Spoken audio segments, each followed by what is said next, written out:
تم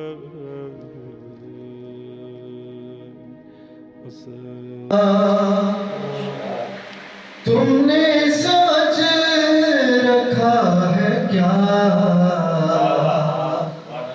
شیر خدا ہے مرتضی؟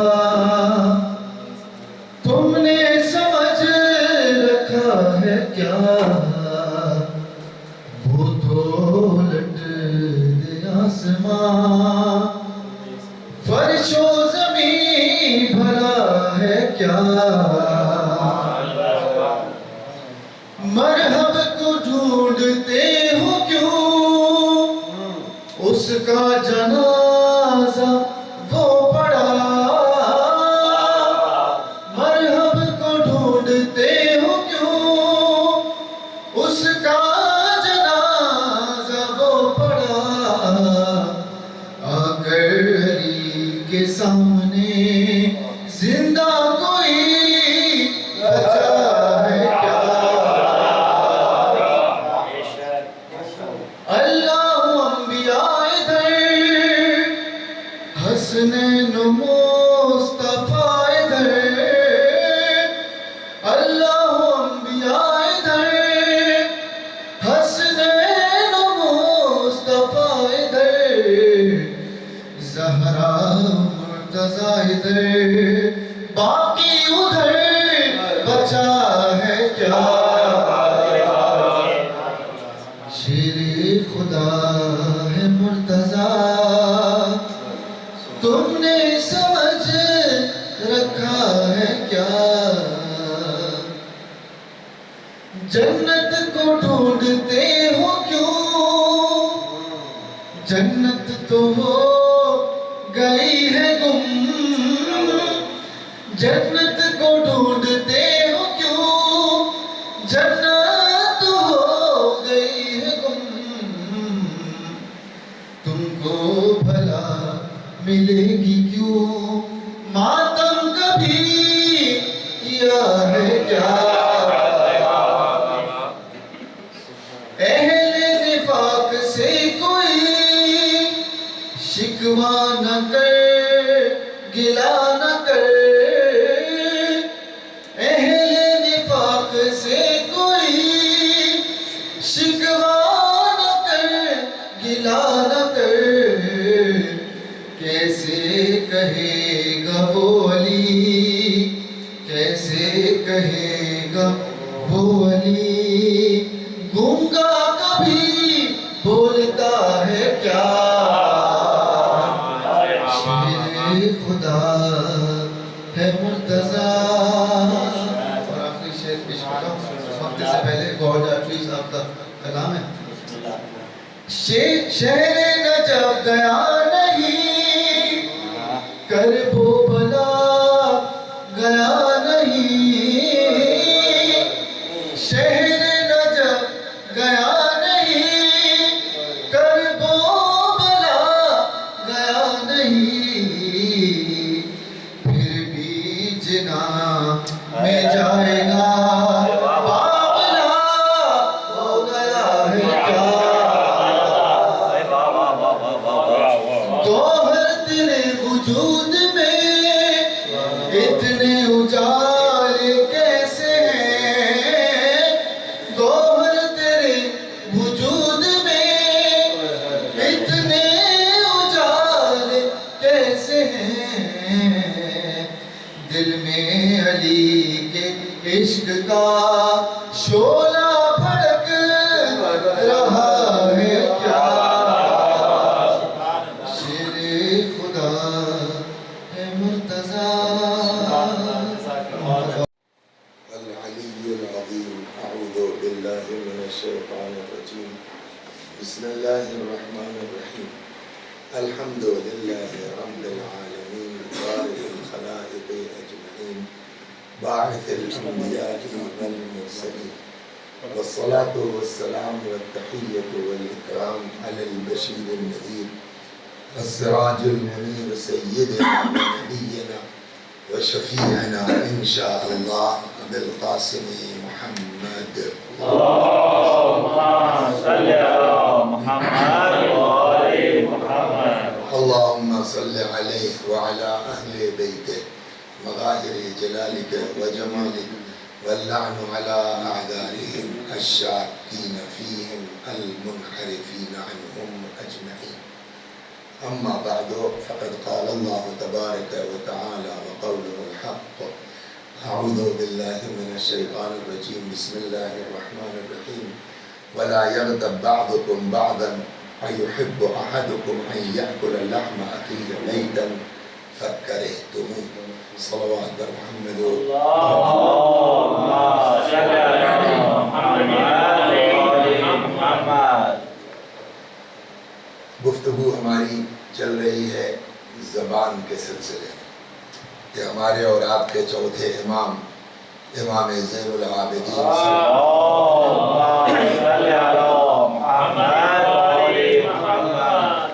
کا ایک تفصیلی بیان ہے جس میں حضرت نے جو ہے وہ سارے حقوق بیان کیے ہیں. اس میں ہماری گفتگو چل رہی ہے زبان کے سلسلے میں، اور بات یہ آئی کہ زبان سے کتنے گناہ ممکن ہیں. دیکھیے ایک چیز پہلے میں آپ کی خدمت میں عرض کر دوں کہ ایک لفظ بولا جاتا ہے حسنات الابرار سیئات المقربین. ہو سکتا ہے کہ کوئی چیز عام انسان کے لیے صحیح ہو لیکن وہی خاصان خدا کے لیے درست نہیں ہے. اس کی عام طور پر مثال دے دیں کہ فرض کیجئے یہاں باہر کھڑے ہو کر کے اگر ہم جو ہے وہ والی بال کھیلنے لگے یا اس سڑک سے وہاں سے نیسم بھائی جو ہے وہ کیلا ہاتھ میں لے کے کھاتے ہوئے یہاں تک چلے آئے، حرام ہے کہ جائز ہے؟ کیلا کھانا سڑک کے اوپر حرام ہے کہ جائز ہے؟ بولیے جائز ہے. لیکن یہی اگر جو ہے وہ سیستانی تو چھوڑیے بڑی چیز ہے، یا بزرگ علماء کو چھوڑیے، ہم ہیں یا آپ کیا نام ہے علی بھائی یا یہ کیا نام ہے کاظم یا یہ بزرگ آدمی، ہم لوگ صاحب وہیں سے ابا قبا پہنے ہوئے اور ہاتھ میں چھیل کے کیلا کھاتے ہوئے آئے، لوگ اچھا کہیں گے اس کو؟ تو اب آپ اس سے یہ بحث نہیں کر سکتے کہ صاحب حرام کہاں لکھا تھا. دیکھیے حرام لکھا ہونا اور چیز ہے، اور آپ جس کلاس میں ہیں اس اعتبار سے آپ کا جو ہے وہ زندگی بسر کرنا اور ہے. چنانچہ میں نے جو فقرہ کہا وہ یہی ہے کہ حسنات ممکن ہے کہ ایک چیز عام لوگوں کے لیے جائز ہو، سیئات المقربین، لیکن یہی چیز خاصان خدا کے لیے درست نہیں ہے. عام پبلک اور چیز ہے، شیعیان علی اور چیز ہے. عام پبلک اور چیز ہے، محبان علی اور چیز ہے. اور یہ بات اصول کافی میں بھی ہے، روایات میں بھی ہے، جس کا خلاصہ میں اپنے لفظ میں کہوں، عین الفاظ نہیں ہے روایت کے، مفہوم روایت یہ ہے کہ تمہارے عمل کو ہم سے جوڑ کے دیکھا جاتا ہے. چنانچہ وہ روایت ہے کہ جب تم نکلتے ہو، مومن آدمی ہو، دیانتدار آدمی ہو، ایماندار آدمی ہو، تب بھی لوگوں کی انگلیاں اٹھ جاتی ہیں. ہاذا جعفری، ہاذا ادب جعفر، یہ ہے جعفری، یہ ہے جعفر صادق علیہ السلام کی تعلیم. امام فرماتے ہیں تعریف تمہاری ہوتی ہے ہم خوش ہوتے ہیں. اسی کے برخلاف تم بے ایمان ہو، تم جھوٹے ہو، تم جو ہے غاصب ہو، تب بھی نکلتے ہو، تب بھی لوگوں کی انگلیاں تمہاری طرف بولیے اٹھ جاتی ہیں. تب بھی لوگ یہی کہتے ہیں ہاذا جعفری، ہاذا ادب جعفر، یہی ہے جعفری، مطلب یہی ہے شیعہ، یہی ہے امام جعفر صادق کی تعلیم. حضرت فرماتے ہیں برا تم کو کہا جاتا ہے دخل علی بلاء، ہم کو اس کی تکلیف پہنچتی ہے. یا ایک جگہ اور ارشاد فرمایا بل معاشرہ شیعتن، عام پبلک کی بات نہیں ہے، اس کے لیے ہے بل معاشرہ شیعتنا، ہمارے شیعوں تک یہ پیغام پہنچا دو.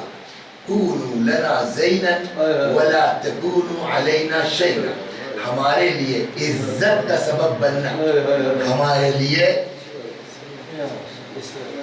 مثلا دیکھیے میں اپنا قصہ آپ کو سناتا ہوں. مسافر کے لیے شرعی طور کے اوپر روزہ رکھنا صحیح ہے یا صحیح نہیں ہے؟ غلط ہے، جائز نہیں ہے. مسافر کے اوپر روزہ نہیں ہے. یا مسافر فرض کیجئے جو ہے وہ 2 رکعت کی جگہ 4 رکعت پڑھ لے، اس کی نماز مانی جائے گی نہیں مانی جائے گی؟ تو اس کا مطلب کہ قصر کا آپ کے یہاں قانون ہے، دوسرے مذاہب میں نہیں ہے. آج سے 25-30 سال پہلے کی بات ہے، جب اتنا تجربہ نہیں تھا، تو کہیں سے آ رہے تھے، ماہ مبارک رمضان کا مہینہ تھا، بس کے انتظار میں کھڑے تھے. مسافر ہے، روزہ نہیں ہے. میں نے صاحب سگریٹ جلا لی. میں حرام کام کر رہا ہوں؟ نہیں. ایک صاحب آئے، آ کے میرے پاس کہہ لے کیوں بھیا آپ لوگوں کے یہاں روزہ واجب نہیں ہوتا کیا؟ اب میں اس کو کیا سمجھاؤں کہ مسافر کا کیا حکم ہے. میں نے وہی بجھایا، اس کے بعد طے کیا آج کے بعد سے روزہ ہو یا نہ ہو، سڑک پر آبروئے اہل بیت کی خاطر آپ یہ ظاہر نہیں کر سکتے کہ ہمارا روزہ نہیں ہے. صلوات اس باریکی کو سمجھنا ہمارے لیے ضروری ہے. چنانچہ بہرحال تو یہ ایک بات ہم نے کہی کہ ذہن میں آ جائے. ہاں تو ہماری گفتگو چل رہی تھی غیبت کے سلسلے میں. تو کل جو ہے وہ ذرا سی 2-1 باتیں آئیں، اس میں اور بھی گفتگویں ہیں. چنانچہ ایک روایت میں آپ کی خدمت میں بڑی زبردست ہے. وہ کیا ہے؟ اگر آپ نے سنا ہو پیغمبر معراج پر گئے، اور یہ ایک ایسا مسئلہ ہے کہ جہاں اہل بیت نے اپنے شیعت کی پہچان بتائی ہے کہ ہمارا شیعہ معراج کا انکار نہیں کرتا، اور اس کے فلسفے اور ہیں. ڈیپ میں آدمی جائے گا تو سمجھ میں آئے گا کہ کیوں جو ہے وہ شیعت کی علامتوں میں سے بہت سے لوگ معراج کو مانتے ہیں، لیکن معراج کو ماننے کی 2 صورتیں ہوتی ہیں.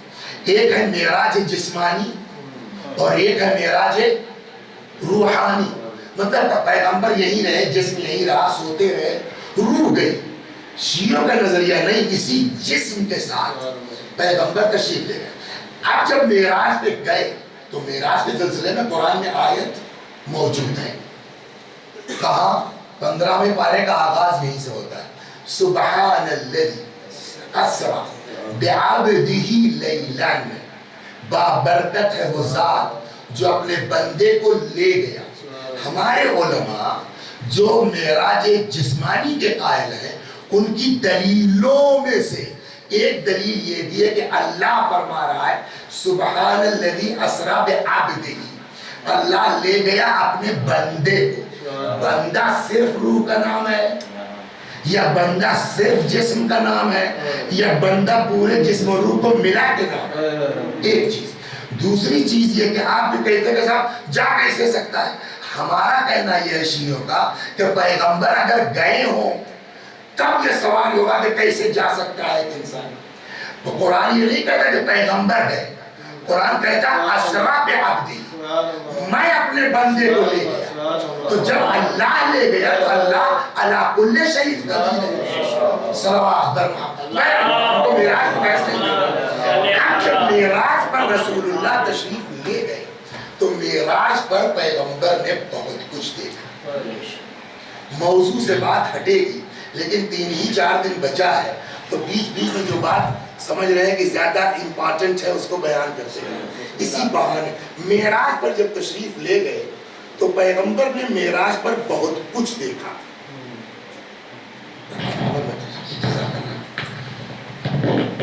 جہنم بھی دیکھا، جنت میں بھی تشریف لے گئے، جنت میں بھی دیکھا. اب ایک تو سن لیجیے آپ، جنت میں گئے تو خود رسول اللہ فرماتے ہیں رأیت فی الجنت امرأة مومسہ، میں نے دیکھا جنت میں ایک مومسہ کو. مومسہ کیا ہے؟ خود پیغمبر نے وضاحت فرمائی رأیت فی الجنت امرأة مومسہ ای الزانیہ، میں نے جنت میں ایک زناکار عورت کو دیکھا. زنا کیا ہے؟ گناہ کبیرہ ہے، 100 کوڑے کا کی سزا ہے، بغیر توبہ کے مر جائے جہنم ہے نا؟ لیکن پیغمبر کیا فرماتے ہیں؟ میں نے زناکار عورت کو دیکھا، کہاں؟ سوال ہوگا نہیں ہوگا؟ جب یہ گناہ کبیرہ ہے۔ اچھا جبریل ساتھ ساتھ ایسے گائیڈ جو ہے وہ جبریل ساتھ ساتھ ہے، جبریل یہ یہاں کیا کر رہی ہے؟ سوال معقول ہے، جب زناکار عورت ہے تو اس کو جہنم میں ہونا چاہیے نا۔ تو جبریل نے کہا کہ صاحب چونکہ زناکار ہے اس لیے فرما رہے ہیں آپ؟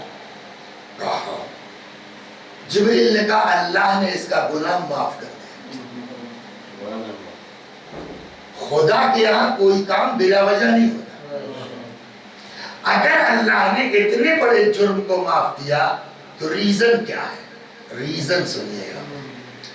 جبریل نے کہا یا رسول اللہ یہ جا رہی تھی، اس نے دیکھا ایک جگہ کنواں ہے، کنویں کے بغل میں کتا ہے یا کتیا، یہ مسنگ مجھ سے ہے، آئی ایم سوری، کتا یا کتیا والا جانور، ایک کتا یا کتیا، وہ پیاس سے جانبلب ہے، ہانپ رہی ہے، اب مری کہ تب مری۔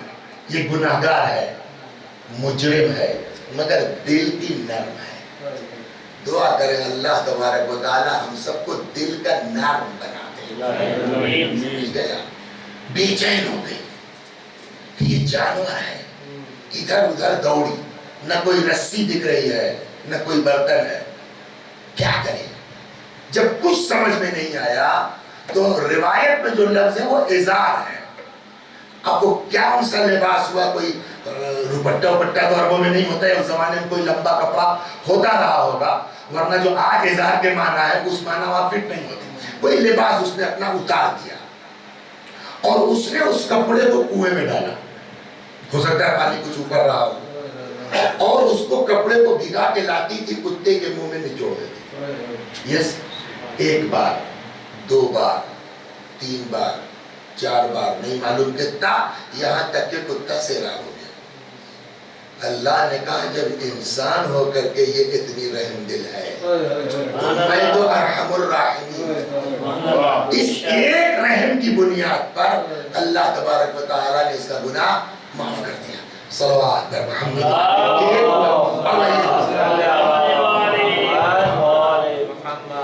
پھر جہنم کو بھی دیکھا تو جہنم میں پیغمبر نے دیکھا کہ کچھ عورتیں ہیں جو جہنم میں بالوں کے اوپر لٹکائی ہیں، یعنی یہ بال کے اوپر لٹکی ہوئی ہے، نیچے آگ جل رہی ہے، جہنم ہے۔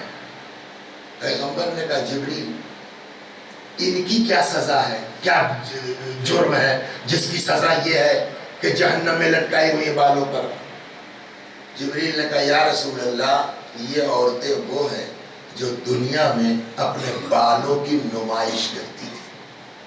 یہ 2 ہو گیا، جس کی وجہ سے ہم یہاں 2 یاد آیا اور سنایا ہم نے آپ کو۔ اسی جہنم میں پیغمبر فرماتے ہیں کہ مررت لیلۃ اسری بی علی قوم، جس رات مجھ کو معراج پہ لے جایا گیا، میں ایک ایسے گروہ کی طرف سے گزرا، یحمشون وجوہہم باظافیرہم، وہ اپنے چہرے کو اپنے ناخنوں سے نوچے ڈال رہے ہیں۔ جو آدمی بہت بے چین ہوتا ہے، غصے میں ہوتا ہے یا پریشان ہو نوچے ڈالتا ہے نا۔ پیغمبر نے کہا جس رات مجھ کو معراج پہ لے جایا گیا میں نے کیا دیکھا کہ کچھ اور لوگ ہیں کہ جو اپنے ناخنوں سے اپنے چہرے کو، فَقُلْتُ يَا جَبْرَئِيلُ مَنْ هَؤُلَاء۔ ایک اور رک جائیے، اس کو سنیے، یہ بھی بہت مزیدار ہے۔ اسی جہنم میں ایک لوگوں کو اور دیکھا، وہ عجیب سزا ہے، لیکن اب روایات میں ہے، میں بیان کروں گا، آپ یہ نہیں کہ یہ ایسا بڑے بدتمیز آدمی ممبر سے اس طرح کتابوں میں لکھا ہوا۔ پیغمبر نے کہا اسی جہنم میں میں نے دیکھا کچھ لوگ ہیں جن کے منہ میں آگ ڈالی جا رہی ہے اور پیچھے سے نکل رہی ہے۔ انہوں نے کون سا جرم کیا؟ منہ سے آگ جا رہی ہے، پیچھے سے نکل رہی ہے، یہ کس کی سزا پتہ ہے؟ جبریل نے کہا یا رسول اللہ یہ وہ لوگ ہیں جنہوں نے یتیموں کا مال ہڑپا. صلوات بر محمد یہ موسٹ امپارٹنٹ روایت تھی. میں نے کہا اس کو بھی سنا تھا. تو اصل تو ہماری غیبت پر ہے یہاں آ. تو میں گزرا ایسے گروہ کی طرف سے کہ یحمشون وجوہہم باظافرہم، کہ جو اپنے ناخنوں سے اپنا چہرہ نوچے ڈال رہے تھے. میں نے جبریل سے کہا یا جبرائیل من ہؤلاء، یہ کون لوگ ہیں، مطلب کیا ہے جرم ان کا؟ قال ہؤلاء الذین یغتاب الناس، وہ لوگ ہیں جو لوگوں کی غیبتیں کیا کرتے تھے، پیچھے پیچھے ان کی برائیاں کرتے تھے. وَيَقَعُونَ فِي أَعْرَاضِهِمْ، اور بلا وجہ لوگوں کی آبروؤں سے کھیلتے تھے. ابھی اس پر بھی بات آئے گی کہ کسی کے خلاف کوئی چیز اڑا دینا اس کی سزا کیا ہے. صلوات بر محمد. اب صاحب جو ہے وہ ہم سے تو غیبت ہو گئی، اب کیا کریں؟ کہ توبہ کے علاوہ کوئی صورت نہیں ہے. تو کیسے؟ شب قدر میں ہو جائے گی معافی؟ استغفر اللہ و اتوب الیہ 70 مرتبہ، استغفر اللہ و ربی و اتوب الیہ 100 مرتبہ، 170 بار شب قدر میں کہنے سے معاف ہو جائیں گے؟ کہ سب معاف ہو سکتا ہے، غیبت نہیں ہو سکتی. تو غیبت کیسے معاف ہوگی؟ علی، علی کی غیبت کی تھی تم نے نا. اللہ سے استغفار کرنے سے کوئی مطلب نہیں ہے. علی بھائی کے پاس جائیے، آئی ایم ویری سوری علی بھائی غلطی ہو گئی، معافی چاہتے ہیں. موضوع سیٹ ہے مگر اس کو سن لیجیے. صلوات علی محمد. یہ اہم ہے. تو اب جب تک علی بھائی ہم کو معاف نہیں کر دیں گے تب تک استغفر اللہ کوئی کام نہیں کرے گا. اب آئیے علی بھائی کے پاس. علی بھائی آئی ایم ویری سوری غلطی ہو گئی، مولانا دنیا کو معاف کر دوں گا، تم کو معاف نہیں کروں گا. یہ ہوتا ہے نہیں ہوتا ہے؟ اب یہاں پر اللہ آتا ہے، اب یہاں پر اللہ آتا ہے. علی معاف کر، مولانا ہے بیچارہ مجلس پڑھتا ہے، علی جانے تو معاف کر دو. آج کیا ہو گیا؟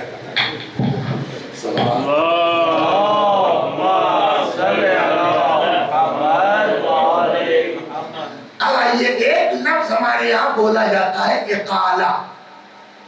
کیا کہتے ہیں اس کو؟ What's meaning of اقالہ؟ قرآن میں بھی یہ لفظ استعمال ہوا ہے، وہ آئے تو سب ذہن میں نہیں ہے، حافظ ہوتے تو بھی کام ہو جاتا ہمارا. اقالہ کسے کہتے ہیں؟ آپ کی دکان کائے کی ہے محسن صاحب؟ کپڑے وغیرہ کی. ہم گئے ان کی دکان کے اوپر اور ہم نے صاحب جو ہے وہ 2 میٹر 4 میٹر 5 میٹر کپڑا لے لیا، بہت خوش لا کے ہم نے ان کو دے دیا. اب ان کو مطلب ہم لوگوں کے نام ایک دوسرے کا نہیں لیا جاتا، ان کر کے کام چلایا جاتا ہے. اب یہ تو نئے لڑکے ہیں، سب رواج نکلا ہے، نام لیتے ہیں ایک دوسرے کا. ان کو اچھا آدمی دنیا میں چاہے جتنا ایٹ لے، گھر میں سب بھیگی بھیگی بنے. جیسے ہی لے کے پہنچے ویسے ہی انہوں نے کہا دنیا اتنی مجلسیں پڑھتے ہو، عقل نہیں آئی تم کو. ہم نے کیا ہوا؟ کہا ہم نے 50 بار کہا یہ مانا رنگ ہم کو نہیں پسند ہے، پھر وہی لے کے چلے جائے. ہم نے کہا اچھا کوئی بات نہیں، محسن بیچارے اپنے آدمی، جاتا ہوں بات کرتا ہوں. اب میں گیا محسن صاحب کی دکان پر، وہ پھر کپڑا لے کر کے. اب نظر میں اس وقت نہیں دیکھا تھا، سامنے لکھا ہوا تھا بکا ہوا مال واپس نہیں ہوگا. اب کیا کریں؟ یہاں پر حکم شریعت کیا ہے؟ سوال یہ ہے. شریعت کہتی ہے کہ اگر آپ کا مال ڈیمیج نہیں ہوا ہے اور وہ آپ کو ویسے ہی لا کے واپس کرتا ہے تو شریعت کہتی ہے کہ آپ اس کا پیسہ دے دیجئے، اپنا مال لے لیجئے. اس چیز کو کہتے ہیں اقالہ. کیا کہتے ہیں؟ اقالہ. اب آئیے یہ اقالہ جیسے اس میں ہے ویسے ہی اس میں بھی اقالہ ہے. ہم نے ان کی غیبت، ہو گئی بات، یہ معاف کرنے کو تیار کیوں نہیں ہے؟ اس لیے تیار نہیں ہے. میں پہلے آپ کو ایک روایت سنا دوں یہاں سے، پھر اس قصے کو پورا کرتا ہوں، قصہ کرتا اس مثال کو پورا کرتا ہوں. صلوات پر محمد دیکھیں اتفاق سے کھولا وہی روایت نکل آئی. غیبت کا جو ایک بڑا نقصان ہے وہ یہ ہے کہ یوتا، پیغمبر فرماتے ہیں بِأَحَدٍ یوم القیامت، قیامت میں لایا جائے گا ایک شخص کو، یوقف بین یدی اللہ، سامنے جگہ پیش کیا جائے گا، وَيُدْفَعُ إِلَيْهِ کتاب. قرآن بھی کہتا ہے کہ قیامت میں ہم سب کو ہمارا نام عمل دیا جائے گا. اور قرآن کی آیت یہ ہے کہ اللہ کہتا ہے اقرأ کتابک کفا بنفسک اليوم علیک حسیبا. پڑھو اپنی ڈائری، آنسر شیٹ، آج اپنا حساب تم خود کرو. تو اب یوتا بِأَحَدٍ یوم القیامہ، قیامت میں ہم کو لے جایا گیا اور وَيُدْفَعُ إِلَيْهِ کتابو، لم یا مسٹر وسیع حسن یہ اپنی ڈائری پڑھو. فلا یرا حسنات. اب جو مولوی صاحب نے اپنی ڈائری کھولی ہے ہی نہیں کہ میں اسے پڑھی، یہ کیا، یہ تو سادہ. اب روایت کہتی ہے کہ آدمی اب دیکھے گا تو اس کو شک ہوگا، یار لگتا ہے فرشتے کہیں سے ان کو مسٹیک ہو گئی، چوک ہو گئی ہے. فَيَقُولْ إِلَٰهِ لَيْسَ هَذَا كِتَابِ، کہے گا پالنے والے یہ میری کتاب ہے ہی نہیں، میرا نام عمل ہے ہی نہیں. کیوں؟ فَإِنِّي لَا أَرَى فِيهَا طَاعَتِي، اس لیے اس میں تو میری اطاعت وغیرہ ہے ہی نہیں، میں اتنا سارا کام کیا میں نے، یہاں تو کچھ ہے ہی نہیں. فَقَالَ لَهُ إِنَّ رَبَّكَ لَا يَضِلُّ وَلَا يَنْسَى. آواز قدرت ہے کہ تمہارا اللہ بھولتا نہیں ہے، وہاں چوک نہیں ہوتی. پھر ذَهَبَ عَمَلُكَ بِاغْتِيَابِ النَّاسِ، تمہارا عمل وہ غیبت کی وجہ سے اس کے اکاؤنٹ میں چلا گیا جس کی تم نے غیبت کی. تو صاحب 5000 مجلسیں پڑھی ہم نے، وہ اٹھا کر کے علی بھائی کے اکاؤنٹ میں ڈال دی گئی. علی بھائی بیوقوف ہے کہ واپس کر دیں گے؟ سوال کیا ہے، کیوں نہیں واپس کر رہے ہیں؟ وجہ سمجھ میں آئی؟ صلوات پر محمد. کون سا عقل مند آدمی ہے کہ جو اتنے ساری آپ کی نیکیاں، 10 بار آپ کربلا گئے، 15 بار آپ نے حج کیا، اور وہ سب چلا گیا علی کے اکاؤنٹ میں. علی بیوقوف ہے کہ آپ کو معاف کر کے واپس، اس نے کہ جیسے ہی انہوں نے معاف کیا ویسے ہی میرے اکاؤنٹ سے ان کا گناہ ان کے کھاتے میں، ان کے اکاؤنٹ سے میرا نیکی میرے اکاؤنٹ میں. تو نقصان ہے کہ نہیں ہے؟ لہذا عقل مند آدمی تو نہیں معاف کرے گا. اب یہاں اللہ آئے گا، اسی کو کہتے ہیں اقالہ. روایت کہتی ہے کہ من اقال عبدا، یہ روایت بڑی زبردست ہے. من اقال عبدا اقالہ اللہ یوم القیامہ. اس دنیا میں اگر کوئی کسی بندے کے ساتھ اقالہ کر دے، یعنی علی بھائی نے کہا ٹھیک ہے مولوی صاحب جائیے، میں نے معاف کیا، کیوں نقصان کر رہا؟ کہ نقصان نہیں کر رہا، اللہ نے کہا تم اس کو معاف کرو، میں تمہیں. صلوات.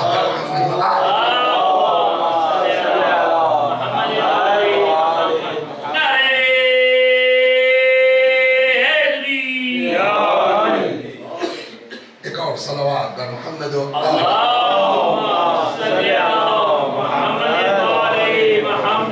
اب اسے کہتے ہیں کیا؟ اقالہ. اقالہ کا مطلب ہم آپ کو معاف کریں، اللہ. اقالہ کیا مطلب ہوا؟ یعنی ہمارے جو کچھ اعمال آپ کے اکاؤنٹ میں گئے تھے آپ نے واپس کر دیا نا. جب آپ نے واپس کر دیا تو اللہ کہے گا ٹھیک ہے تمہارا گناہ ہم واپس لے لیتے ہیں. یہ اتنی ہے. لہٰذا اب یہاں سے اندازہ ہوتا ہے کہ ایک دوسرے کو معاف کرنے کا مرتبہ کتنا بڑا ہے. صلوات پر محمد و آل محمد.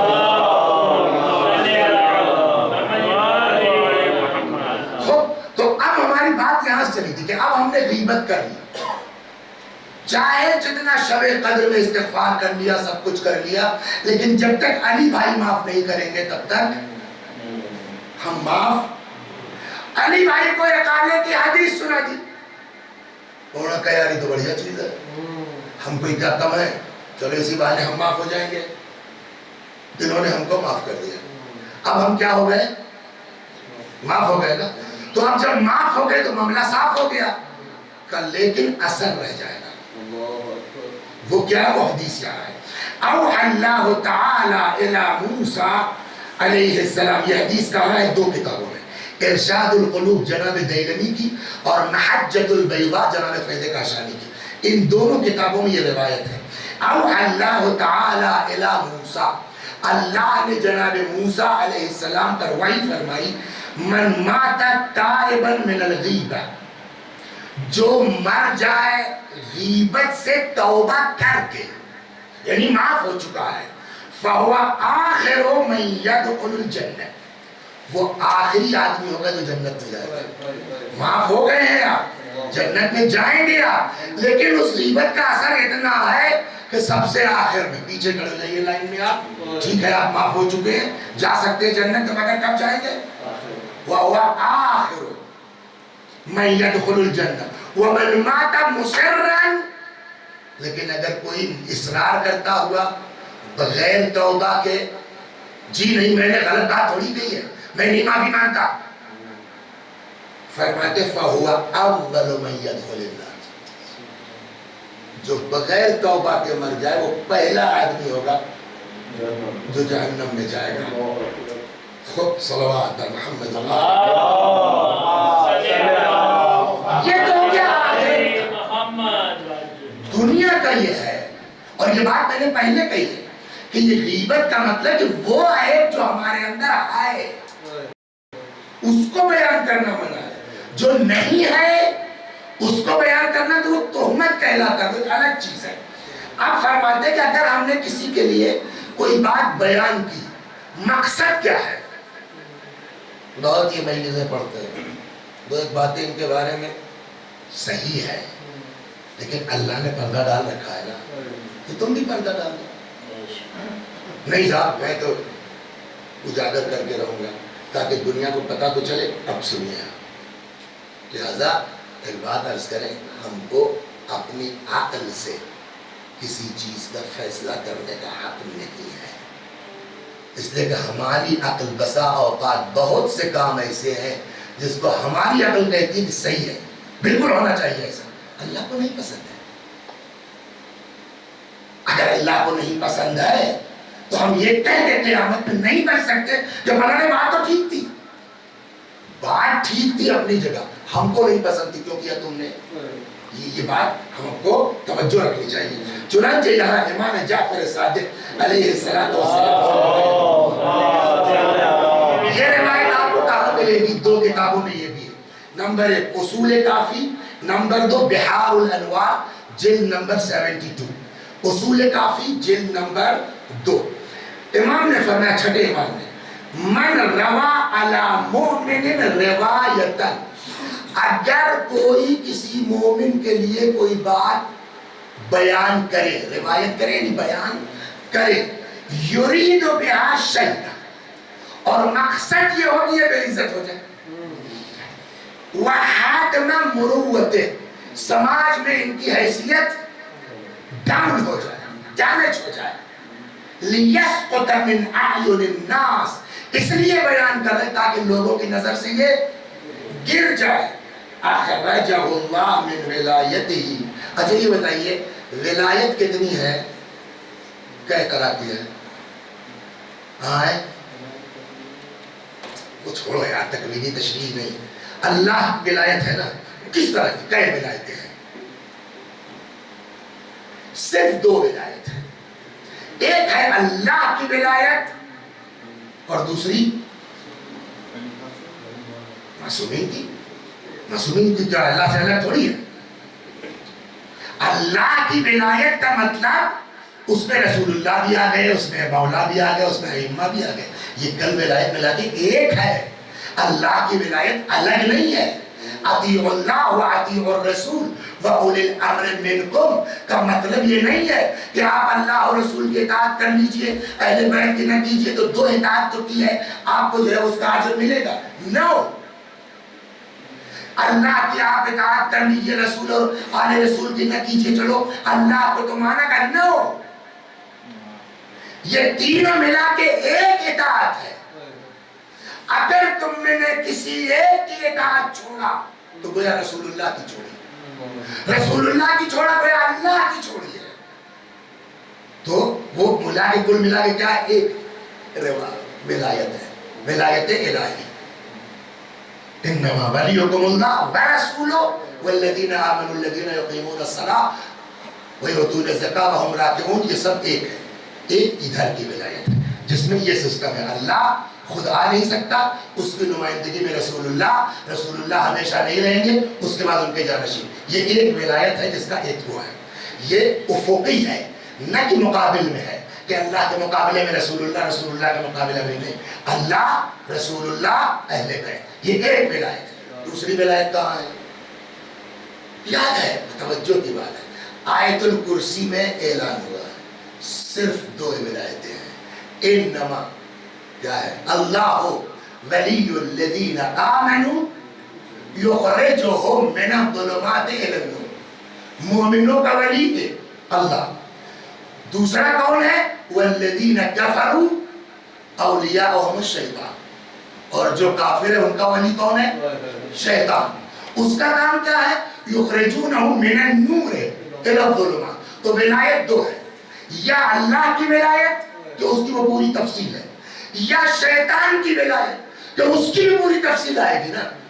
کہ اگر آج کوئی جو ہے وہ ہم کو اللہ کے مقابلے میں اپنا باس مان کر کے اور ہمارے سجھائے ہوئے گناہ کے راستوں پر عمل کر رہا ہے تو وہ در حقیقت ولایت شیطان میں ہے، نہ کہ ہمارے اندر میں ہے.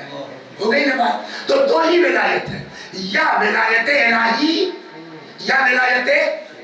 اگر انسان ولایت الہی سے نکل گیا تو دوسرا آپشن کیا ہے؟ شیطان. دوسرا کوئی آپشن ہی نہیں ہے شیطان کے علاوہ. لیکن یہاں غیبت والوں کا حال سنیے، نہ گھر کے نہ گھاٹ کے. صلوات رسول. یہ روایت ہے.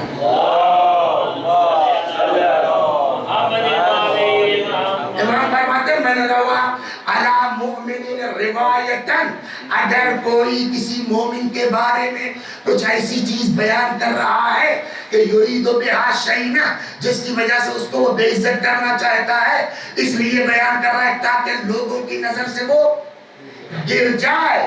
اخرجہ اللہ من ولایتہ الی ولایت الشیطان. تو اللہ اپنی ولایت سے اس کو نکال دے گا. جب اللہ کی ولایت سے نکلے گا تو کہاں جائے گا؟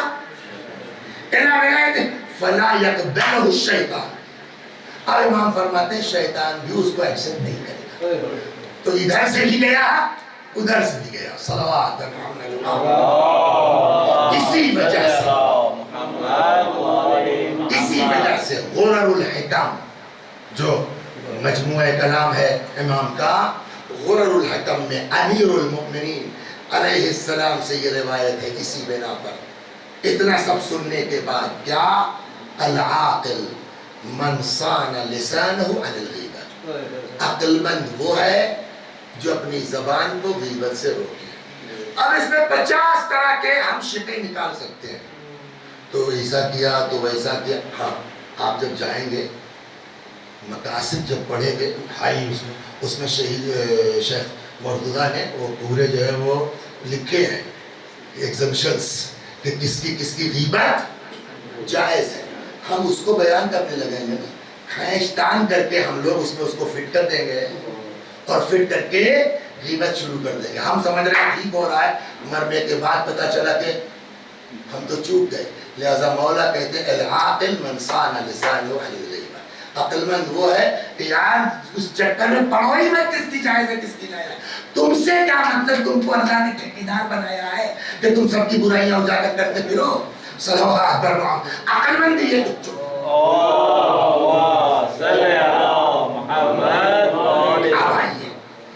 یہ جواب اب امام نے دیا ہے. ظاہر تو جائز ہے، یہ تو فلاں ہے، وہ تو ایسا. امام نے کہا کہ چلو چھوڑو، جائز ناجائز کو جانے دو. تم مسلمان نہیں بائی دا وے، یا مسلمان ہو، تم کو نہ جنت سے مطلب ہے نہ جہنم سے مطلب ہے. انسان اچھا ہونا چاہیے نہیں ہونا چاہیے. یہ امام کی حدیث ہے، سنیے آپ. فرماتے لو کنا لا نرجو جنتا، امام فرماتے ہیں کہ اگر ہم لوگوں کو جنت کی امید نہ بھی ہو، ولا نخشى نار، جہنم کا خوف نہ بھی ہو ولا ثوابا ولا عقابا، نہ ثواب کا کوئی چکر ہے نہ عذاب کا کوئی چکر ہے، لکان ینبغی لنا، تب بھی ہمارے لیے مناسب یہی ہے کہ نطلب مکارم الاخلاق، کہ اپنا اخلاق صحیح کرو، لوگ کہیں کہ یہ جعفری ہے، یہ ہے جعفر صادق کا ادا، صلوات محمد و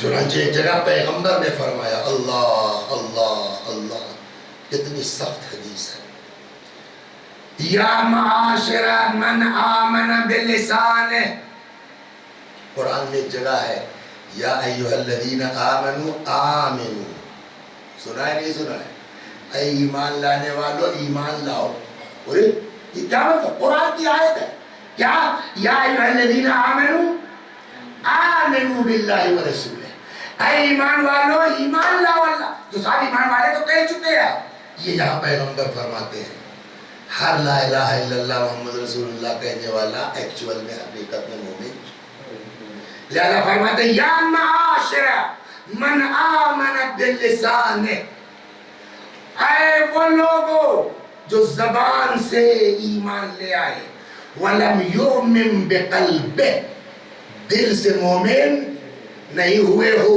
لا تغتابوا المسلمین، زبان والو دل سے نہیں ہو تب بھی لا تغتابوا المسلمین، غیبت نہ کرو مسلمانوں کی، ولا تتبعوا عوراتہم، کسی کی پرسنل لائف میں مت جھانکو، کون کیا کرتا ہے اپنے گھر میں کیسے رہتا ہے تم سے مطلب، کسی کی ٹوہ میں نہ رہو، صحیح ترجمہ شاید یہ ہوگا ولا تتبع عوراتہم، کسی کی ٹوہ میں مت رہو، فإنہ، اب سنیے، من تتبع عورت اخی، اگر کوئی اپنے بھائی کی پرسنل لائف میں جھانکتا ہے اور اس کو نکال کے کہیں بیان کرتا ہے تاکہ وہ بے عزت ہو جائے، یتتبع اللہ عورتہ، تم اپنے کسی بھائی کی ٹوہ میں لگو گے اللہ تمہاری ٹوہ میں لگ جائے گا، تم بھائی کی ٹوہ میں لگ کے ممکن ہے نہ پاؤ کچھ، لیکن اللہ جب کسی کی ٹوہ میں لگ جائے گا تو سب کچھ نکال لے گا،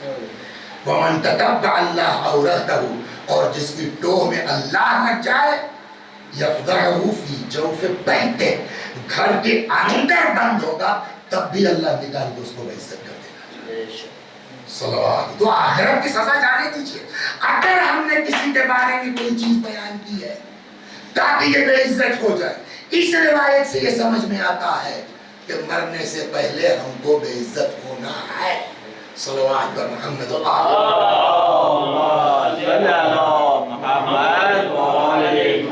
چنانچہ سنیے آپ، من پیغمبر پر من مشا فی غیبت اخیہ و کشف عورتہ، اگر کوئی شخص ابھی غیبت کیا نہیں ہے، یہاں سے خالی اس نیت سے نکلے کبھی جا رہا ہوں، کیا نام ہے اس جگہ کا جہاں میں رہ رہا ہوں، ہاں میں جا رہا ہوں وہاں وسیع حسن سے مولانا سے یہ بات ان کے متعلق کہوں گا، ابھی کہا نہیں ہے، نیت کی ہے، خالی چادی گھمائی ہے، من مشا فی غیبت اخی، جو قدم رکھے کسی برادر مومن کی غیبت کی نیت سے، وکشف عورتہ، اس کا کسی جو ہے وہ ڈھکی چھپی بات کو عیب کو ظاہر کرنے کے لیے، کانت اول خطوۃ خطاها، پہلا قدم جو اس مسجد سے باہر رکھے گا، وضعها فی جہنم، تو وہ یہاں نہیں پڑھ رہا ہے، اس کا پہلا قدم ہمارا کہاں جا رہا ہے؟ جہنم میں جا رہا ہے،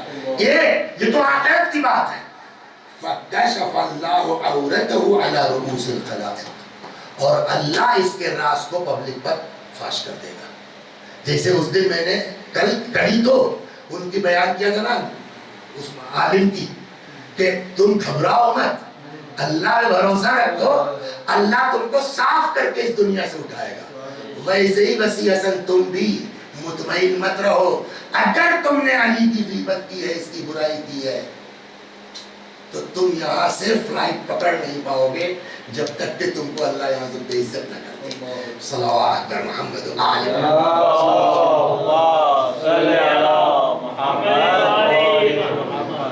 یہ ہو گیا حدیث ہے، لہذا اس کو بھی نکال دیں۔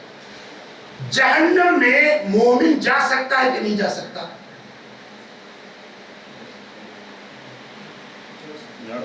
جا سکتا ہے، لیکن کیا جو مومن جہنم میں جائے گا، حالانکہ بہت لاسٹ سٹیج ہے جہنم میں جانے کی، دنیا میں توبہ کر لے معاف ہو سکتا ہے، کچھ اس کو جو ہے وہ کیا کہتے ہیں موت میں سختی ہو جائے گی، اس سے گناہ دھل جائے گا، خشار قبر ہو جائے گا، اس سے کام ہو جائے گا، بہت نہ اتنا ہی بدتمیز آدمی ہے کہ وہاں تک بھی نہیں معاف ہوا تو مومن جہنم میں بولے جا سکتا ہے، لیکن ہمیشہ نہیں رہے گا، جرم کاٹ کے واپس آ جائے گا، یا مصلحت الہی، کچھ دن کاٹنے کے بعد اللہ کی مرضی ہوئی شفاعت ہو جائے گی، واپس آ جائے گا۔ جہنم میں ہمیشہ جو جائے گا، جنت میں جو جائے گا وہ ہمیشہ رہے گا، لیکن جہنم میں جو جائے گا وہ ہمیشہ نہیں رہے گا، مومن خاص کر کے۔ ہمیشہ کون رہے گا؟ والذین کفروا اولیاءهم الطاغوت یخرجونهم من النور الى الظلمات اولئک اصحاب النار هم فیہا، وہ رہے گا جہنم میں ہمیشہ۔ دوسرا کون رہے گا نہیں، کون رہ سکتا ہے؟ دوسرا وہ رہ سکتا ہے جس نے کسی مومن پر کوئی تہمت لگائی۔ سکتا کیوں کہا؟ سکتا اس لیے کہ بھائی معاف کر دیا اس نے بچ جاؤ گے، لیکن اگر نہیں معاف کیا تو جب تک وہ معاف نہیں کرے گا تب تک حاجی صاحب آپ جہنم سے نکل نہیں سکتے۔ وہ روایت یہاں ہے، صلوات محمد و آل محمد۔ اللهم صل على محمد وآل محمد۔ خود من بہت، بھئی بہتان سے تہمت لگانا، من بہت مؤمنا او مؤمنتا، جو بہتان باندھے تہمت لگائے کسی مومن پر یا مومنہ پر، یعنی مرد ہو یا عورت ہو، او قال فیہ ما لیس فیہ، یا وہ کہہ دے جو اس کے اندر وہ چیز نہیں ہے۔ یہ جو مولانا دیگالی آئے ہیں اب بھی نصیر حسن صاحب، جانتے ہو ان کو یار؟ 4 شادی کر رکھی ہے، ایک تو سنبھل نہیں پا رہی، وہ ہمارا دل جانتا ہے کیسے چلا رہے۔ آپ نے اڑا دیا صاحب 4 کر رکھی ہے، آپ نے تو کہہ دیا قیامت میں کیا ہوگا۔ اب قیامت کا سنیے، امجد صاحب نے میرے اوپر یہ الزام لگا دیا کہ انہوں نے 4 شادیاں کر رکھی ہیں، اجازت ہے نا سر؟ انہوں نے الزام لگا دیا کہ میں نے کتنی شادیاں کر رکھی ہیں؟ 4 شادیاں کر رکھی ہیں۔ اچھا ہم کو اللہ کہتا ہے یار چپ رہو، کیا ٹینشن ہے، ان کے کہنے سے کوئی نقصان تم کو ہوا؟ الحمدللہ، چپ رہے، کچھ نہیں بولے، دونوں وہاں پہنچے۔ آپ کہتے ہیں اقامہ اللہ علی دل منا، اللہ اس آدمی کو جس نے تہمت لگائی ہے یا یہ الزام لگایا ہے کہ قاسم نے 2 شادیاں کر رکھی ہے مثلا، اللہ جو ہے اس آدمی کو، اب یہاں امجد بھائی کی مثال ٹھیک نہیں، اب وسیع حسن صاحب نے جو ہے وہ الزام لگایا امجد کے اوپر کہ انہوں نے صاحب 3 شادیاں کر رکھی ہیں۔ اب اللہ وسیع حسن کو روایت یہ کہتی ہے اقامہ اللہ علی دل منا، اللہ آگ کے ٹیلے پر کھڑا کر دے گا اور اس کے بعد آواز آئے گی ثابت کر دو جاؤ۔ جب ہے نہیں تو ثابت کہاں سے کریں گے، اور جب تک ثابت نہیں کر سکتے تب تک جہنم سے نکل نہیں سکتے۔ اب ہمیشہ رہیں گے کہ نہیں رہیں گے؟ ایک ہی چارہ بچا ہے کہ امجد بھائی کا ہے مولا جانے دیجئے، معاف کیا، کم وقت آپ کا ذاکر تھا، چھوڑیے مولا جانے دیجئے، تب نکل سکتے ہیں، ورنہ جیسے کافر ہمیشہ جہنم میں رہے گا ویسے ہی تہمت لگانے والا بھی رہ سکتا ہے اگر معاف نہ کیا جائے۔ صلوات محمد اللهم صل على محمد وآل محمد۔ یہ سب سے اہم ہے یہی بات۔ پہلے کہاں بولنے کا ہی مسئلہ ہے کہ سننے میں؟ اوہ یس یس یس، احسنتم، صلوات محمد وآل اللهم صل على محمد۔ سیم جرم ہے۔ روایت کہتی ہے پھر مستمع کل مختار، غیبت سننے والا جسٹ لائک غیبت کرنے والے کے ہیں. سمجھ گیا؟ اسی لیے قرآن میں جو آیت ہے جزاک اللہ وہ کہتی ہے کہ لا تقف ما لیس لک بہ من العلم، جب تک کسی بات کا یقین نہ ہو جائے اس پر کان نہ دھرو. کیوں؟ فإن السمع، یہیں سے اسٹارٹ کیا، فإن السمع والبصر والفؤاد كل اولئک کان عنہ مسئولا. کان، آنکھ، دل، ہر چیز سے کل کو قیامت میں سوال ہوگا. لہذا یہ جو ہم نے عرض کیا نا، جتنا جرم غیبت کرنے والے کو اور جتنی حدیثیں غیبت کرنے والے کے لیے بیان کی گئی ہیں، اس سب کا اطلاق اس حدیث کی بنیاد پر کہ السامع کالمغتاب، سننے والا جو ہے وہ غیبت کرنے والے کی طرح ہے. ساری روایت ہمارے اوپر آگے جذبہ ہوگی. اچھا، صحیح کہا آپ نے، ہم کو نہیں پتا تھا کہ یہ جو ہے وہ امجد اتنے گندے آدمی ہیں. باپ رے باپ، استغفر اللہ، اللہ معاف کرے. اللہ کبھی نہیں معاف کرے گا. صلوات کیوں سن رہے تھے آپ؟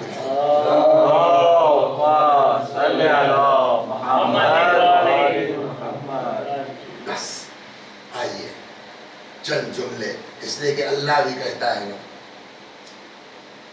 وَابْتَغُوا إِلَيْهِ الْوَسِيلَةَ، اللہ کی بارگاہ میں آؤ وسیلہ لے کے. اور یہ جو جرم کل اور آج 2 دن بیان ہوا ہے، یہ اتنا آسان گناہ ہے کہ جب تک ہم لوگ سوچتے ہیں کہ کیا ہو رہا ہے تب تک ہو چکا ہوتا ہے. پالنے والے، تجھے واسطہ ہے حسین کے اس کڑی الجوان کا، ہم سب کو اس طرح کے گناہوں سے محفوظ فرما. بعض روایتوں میں ہے کہ بنی اسرائیل کے عباد، بنی اسرائیل کے عابدوں کا بڑا ذکر آتا ہے، تو کہتے ہیں کہ بنی اسرائیل نے جب لوگ عبادت کا ارادہ کرتے تھے نا، تو اسٹارٹ کہاں سے کرتے تھے معلوم ہے؟ ہاں، 10 سال صرف چپ رہتے. جس روایات میں ہمارے یہاں کتابوں میں ملتا کیا، آدمی جتنا بڑا ہوتا جائے گا نا اتنا اپنی کمیوں کو سمجھتا جائے گا. علامہ مجلسی کا نام سنا؟ علامہ مجلسی 2 ہیں، باپ اور بیٹے. یہ علامہ مجلسی جو مشہور ہے، ملا باقر مجلسی، یہ بیٹے ہیں. ان کے والد تھے مرحوم مولانا ملا محمد تقی مجلسی. یہ محمد باقر مجلسی بیٹے ہیں، محمد تقی مجلسی کیا ہے؟ باپ ہے. مرحوم مجلسی اول یعنی باپ فرماتے ہیں کہ میں سحر کی عبادت، نماز شب وغیرہ میں تھا کہ اچانک مجھ کو محسوس ہوا قلبی اعتبار سے کہ اس وقت جو کیفیت ہے میری، جو دعا کروں گا قبول ہو جائے گی. اب میں سوچ رہا تھا کیا مانگوں کیا مانگوں کیا مانگوں، کہ اتنے میں میرا بیٹا ہی اللہ مجلسی فرزند وہ گہوارے میں اس کے رونے کی آواز آ گئی کہ اللہ چاہتا ہے نا کیا مانگو. میرے منہ سے نکلا پڑھنے والے اس بیٹے کو میرے مروج یتیم بنا دے، اور وہ دعا اس طرح قبول. اتنا مومن آدمی. اب ان کا سنیے گا، یہ آئے کہاں زیارت کے لیے، پہلے پہنچے نجف. علامہ محمد تقی مجلسی ملا باقر مجلسی کے والد کہنے لگے میں گیا، میری ہمت نہیں پڑی حرم میں جانے. بولیے ہم آپ کیا ہیں، کیا میں اس لائق ہوں کہ مولا کے سامنے آؤں؟ میں حرم میں نہیں گیا، واپس آ گیا. حرم میں نہیں گیا، واپس آ گیا کہ ابھی اس لائق نہیں ہو کہ صاحب کے سامنے آ سکو. تو میں آ گیا وادی السلام کہ کچھ دن یہاں رک کے اور عبادت کر لوں، کچھ اپنے اندر طہارت آ جائے، تب حضرت کی بارگاہ میں جاؤں گا. میں نہیں ہوں اس قابل. اب وہاں وہ کہیں اب اتنا بڑا عالم اپنے کو کیا سمجھ رہا ہے؟ ہماری کیا اوقات ہے اور ہم کیا سمجھ رہے ہیں. 10 بار حج کیا اور 15 بار کربلا گئے. اتنا بڑا عالم جو ہے وہ نجف جا کے حرم میں نہیں جا رہے کہ میری ہمت نہیں پڑ رہی آقا کے سامنے چل. اب یہ چھڑ گئی ہے بات سن لیجیے. ایک چیز ہمارے یہاں بولی جاتی ہے مکاشفہ. ایک ہے خواب, الہام, وحی. تو وحی تو انبیاء کا کام ہے. خواب کوئی بھی دیکھ سکتا ہے, مومن کا خواب سچا ہوتا ہے. الہام ایک ہوتا ہے مکاشفہ. مکاشفہ کیا ہے؟ یہ خواب نہیں ہے, یہ آدمی بیداری میں کچھ چیزیں محسوس کرتا ہے, اس کو کہتے ہیں مکاشفہ. کہ میں اب وہی وادی السلام میں دعا اور عبادت میں لگا ہوا تھا کہ مجھ کو اچانک محسوس ہوا کہ میں سامرہ میں ہوں. یہ خواب کی بات نہیں, مکاشفہ. میں نے اچانک محسوس کیا کہاں ہوں, بولیے سامرہ میں. سامرہ میں کس کی قبر ہے؟ 11ویں امام اور 10ویں امام یا 9ویں امام, ہاں 10ویں امام ہے علی النبی علیہ السلام اور امام عسکری علیہ السلام, 10ویں اور 11ویں. میں نے محسوس کیا میں سامرہ میں, اور سامرہ میں میں کیا دیکھتا ہوں کہ میرے امام یعنی امام زمانہ عجل اللہ تعالیٰ وہ موجود ہے. حضرت نے کہا کہ قریبا, تھوڑا سا آگے بڑھا, اور قریبا تھوڑا سا آگے بڑھا, زیارت جامعہ پڑھو. زیارت جامعہ کس کی ہے؟ امام علی نبی علیہ السلام سے مروی ہے, جہاں راوی نے ہمارے 10ویں امام سے فریاد کی کہ مولا کوئی ایسی جامع زیارت بتا دیجئے جس سے ہر امام کی زیارت ہو سکے. اور فضائل میں خزانہ ہے یہ زیارت واقعہ. اگر آدمی تولنا چاہتا ہے زیارت جامعہ پڑھے, دوسری طرف جانا چاہتا ہے زیارت عاشورہ پڑھے. پہلے مجھ کو یاد نہیں تھی, اچھی خاصی ہے, بڑی ہے, گھنٹہ لگے گا اگر آدمی ڈھنگ سے پڑھے تو. میں نے زیارت جامعہ زبانی پڑھنا شروع کیا, یاد نہیں تھی مجھ کو, پڑھنا شروع کیا. جب میں پڑھ چکا تو حضرت نے فرمایا نعمت زیارت ہادہی, نعمت زیارت ہادہی, نعمت زیارت ہادہی. 3 مرتبہ فرمایا بہترین زیارت ہے, بہترین زیارت ہے, بہترین زیارت. تب میں نے کہا کہ تو یہ تو آپ ہی کے جد کی ہے. فرمایا ہاں. اللہ یہ مجلسی فرماتے ہیں کہ میرے والد کے اس مکاشفہ کی بنیاد پر میں یہ کہہ سکتا ہوں کہ یہ وہ زیارت ہے جو سند کے اعتبار سے مستحکم ہے.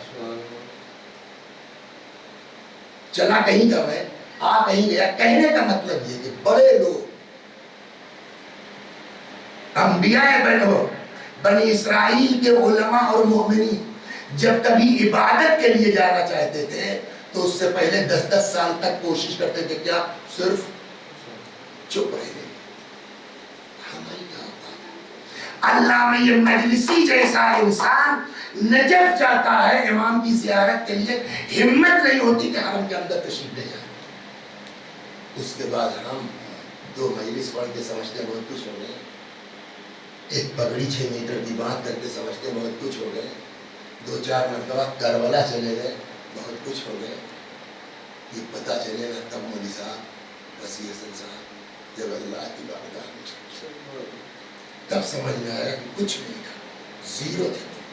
تو کیا ہوگا جب زیرو نکل گئے تو کیا ہوگا, نہیں بچ سکتے نا. اللہ نے کہا ہماری رحمت سے مایوس نہ. جناب لقمان نے اپنے فرزند کو نصیحت کی تھی, بیٹا اگر جن و انس کے برابر تمہارے اکاؤنٹ میں نیکی ہو تب بھی خف اللہ حقیقتا, اللہ سے ڈرتے رہنا, وہ عذاب کر سکتا ہے.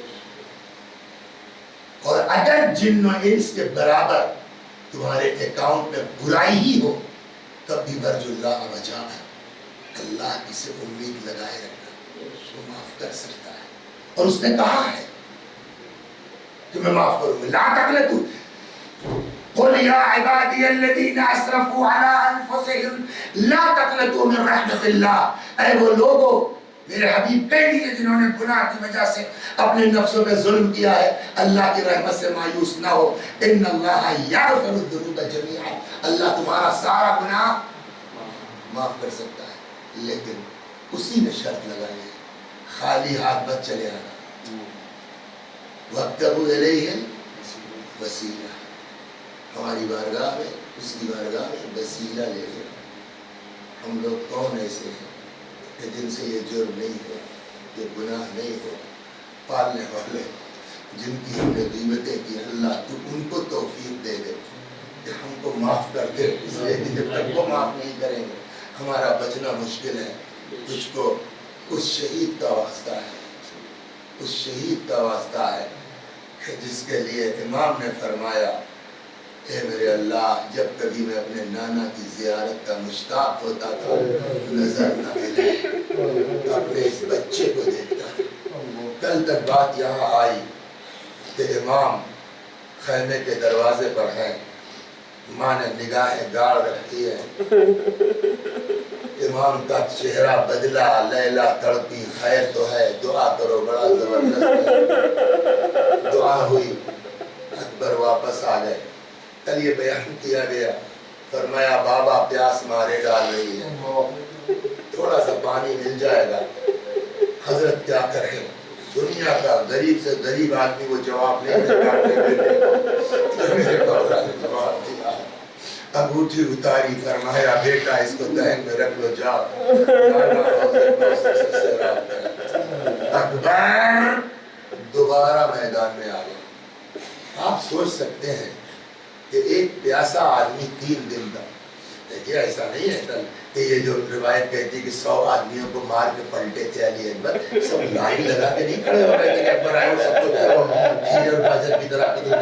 اس کے لیے فن چاہیے نا، اس کے لیے ہنر چاہیے نا، اس کے لیے طاقت چاہیے نا۔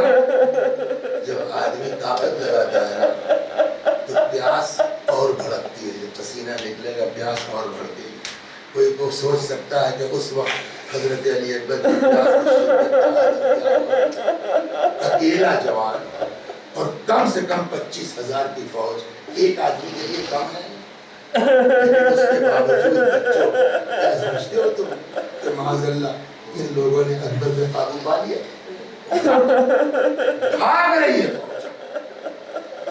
آخر میں ان لوگوں کو میٹنگ کرنا پڑا، کیا کیا جائے اس جوان کے ساتھ؟ بھائی یہ تو سب کو مارے ڈال رہا۔ تب آپس میں یہ مشورہ ہوا، سنیے اور بس تمام کیا میں نے، تب آپس میں مشورہ ہوا کہ ایک آدمی ایک نیزہ لے کے بھالا لے کے کھجور کے پیڑ کے اور جب اندر جوش میں فوج پر حملہ آور تو بس اس کا کام یہ کہ اشارہ پڑھنا اور ہے، سننا اور ہے۔ آدمی تصور کرے، ایک طرف گھوڑے کی رفتار، اس کی رفتار، اور دوسری طرف اس پھینکنے والے کا اپنا کتنی فورس کے ساتھ آ کر کے اس سینے کہتے جب آ کرتے سینے میں نیزہ لگا، اپنے صرف کونے میں نیزہ لگا، لیکن اس وقت بھی بچوں کے لیے بتا دیں، اس وقت اس عالم میں کتنا بات کا خیال ہے۔ روایت کہتی ہے جب گرنے لگے آواز دیا ابدا علیکم السلام، یہ تو جواب والا انداز ہے، کہنا چاہیے تھا یا ابدا السلام علیکم، لیکن اکبر نے سلام علیکم نہیں کہا، الٹا جواب والا۔ علماء ہمارے فرماتے ہیں اس کا مقصد یہ تھا جواب والے انداز میں سلام کرنا، یا علیکم السلام، مطلب یہ ہے کہ باپ سے کہنا چاہتے ہیں بابا برداشت نہیں کر پاؤں، بابا میرا سلام نہیں سے۔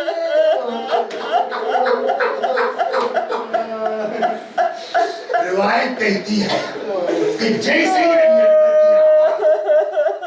آقا کے کانوں میں پہنچی، کھڑے تو ہو گئے، چل تو پڑے، مگر اتنا شوق لگا کہ جو روایت کہتی کچھ دیر کے لیے امام کی آنکھوں کے سامنے دم دکھا چاہیے، بالکل کچھ دھواں دھواں دکھا، بس چلے جا رہے ہیں یہ کہتے ہوئے اینہ علی اینہ علی اینہ علی، بیٹا علی کہاں ہو، بیٹا علی کہاں ہو، آواز کے ساتھ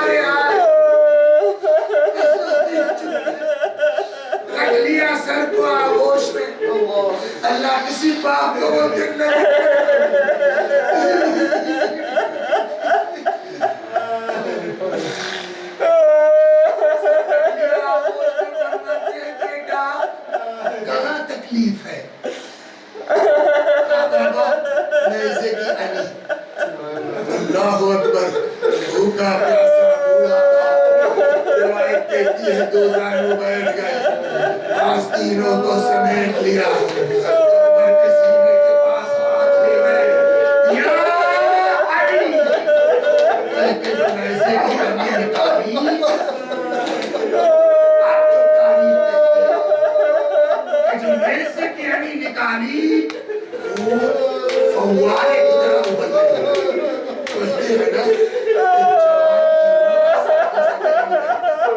اکبر کے سینے سے خون ابل رہا تھا اب امام کیا کرے جو تاریخ میں منظر لکھا حضرت کھڑے ہو گئے آسمان کو تکتے ہیں اور ہاتھ کرتے ہیں یار الگ دنیا بڑا دیکھے رفا دیکھا تیرے پاس زندہ رہ کے کیا کرو تیرے پاس زندگانی دنیا کا ادھائی اکبر ایڑیاں رگڑ رہے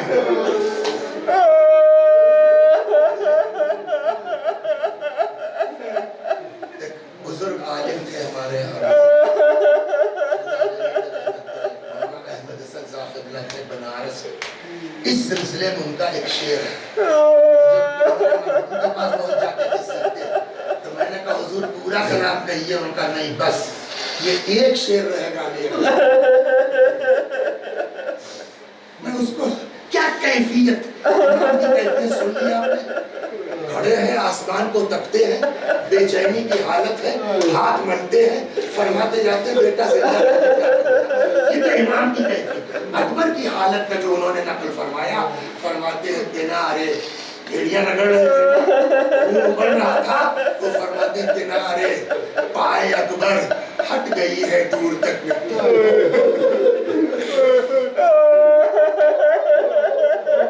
کنارے پائے اکبر ہٹ گئی ہے دور تک مٹی زمین کہتی ہے کہ دم نکلا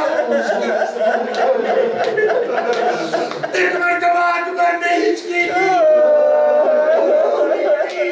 امام نے اپنے آپ کو اکبر کے سینے میں گرا دیا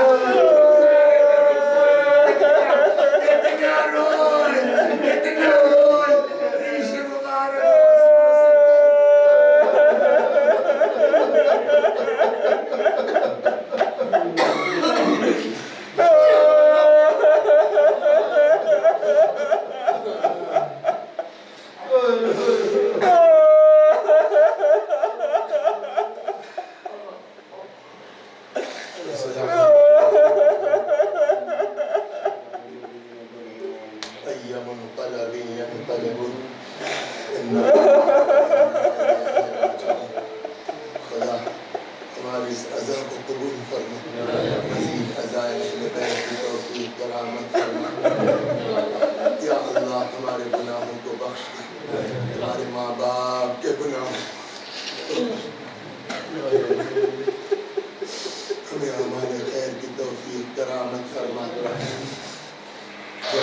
ہمارا ہدیہ مردوں تک پہنچتا ہے نا ان کی روح خوش ہوتی ہے وہ بھی جواب میں ہم کو دعا دیتے ہیں تو ہو سکتا ہے کہ ان کی دعا ہماری دنیا میں کسی کام آ جائے سب مل کر کے پڑھتے ہیں اللہم صلی علی محمد وآل محمد اللہم صلی علی محمد وآل محمد اللہم صلی علی محمد وآل محمد اعوذ باللہ من الشیطان الرجیم بسم اللہ الرحمن الرحیم الحمد للہ رب العالمین الرحمن الرحیم مالک یوم الدین ایاک نعبد و ایاک نستعین اهدنا الصراط المستقیم صراط الذین انعمت علیہم غیر المغضوب علیہم ولا الضالین بسم اللہ الرحمن الرحیم قل هو اللہ احد اللہ الصمد لم یلد ولم یولد ولم یکن له کفوا احد بسم اللہ الرحمن الرحیم قل هو اللہ احد اللہ الصمد لم یلد ولم